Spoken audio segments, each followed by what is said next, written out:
Hello everyone. Do you require all the analysis you need to achieve the very highest marks in exploring letters from Yorkshire by Maura Dooley, but haven't got hours to waste doing it? Well, look no further. The aim of this video is to provide you with all the information you require to achieve the very highest marks when using this poem in your writing. So without further ado, let's begin. So what's the basic meaning of this poem? Well, the speaker highlights a sense of separation between themselves and their partner. There is also a sense of separation between the speaker and the natural world, which helps to create the disconnect. Throughout the poem, the speaker focuses on the two separate worlds and concludes by indicating that they are in two different places, only connected by messages. In terms of our context, well, the poet lived and worked in Yorkshire for a number of years, which helps to create a sense of love for the region which we see in the poem. In terms of our form, well, this is written as a dramatic monologue, and this not only helps to create the separation, isolation from the other that the speaker feels, but it helps to create a conversational tone with the reader as if they are relaying this information directly to us.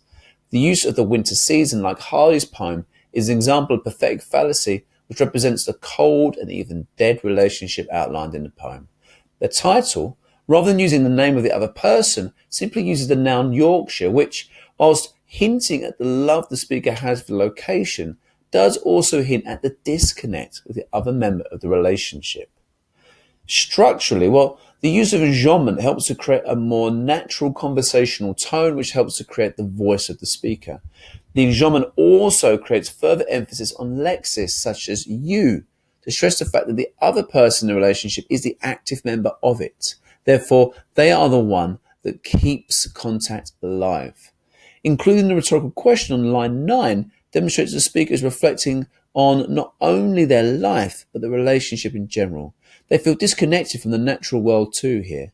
Concluding the poem with icy miles suggests that the two see no end to the cold distance the two of them experience.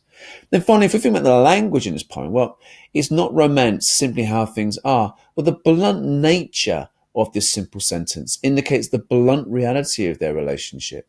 The declarative sentence, so nicely structured, it links the two, creates an emphatic and resigned tone. Blank screen is not only a reflection of the literal use of a computer, but also how empty the speaker feels due to their disconnect with their partner and nature in general. Other world indicates that the speaker sees the natural world as something now strange and different to her own.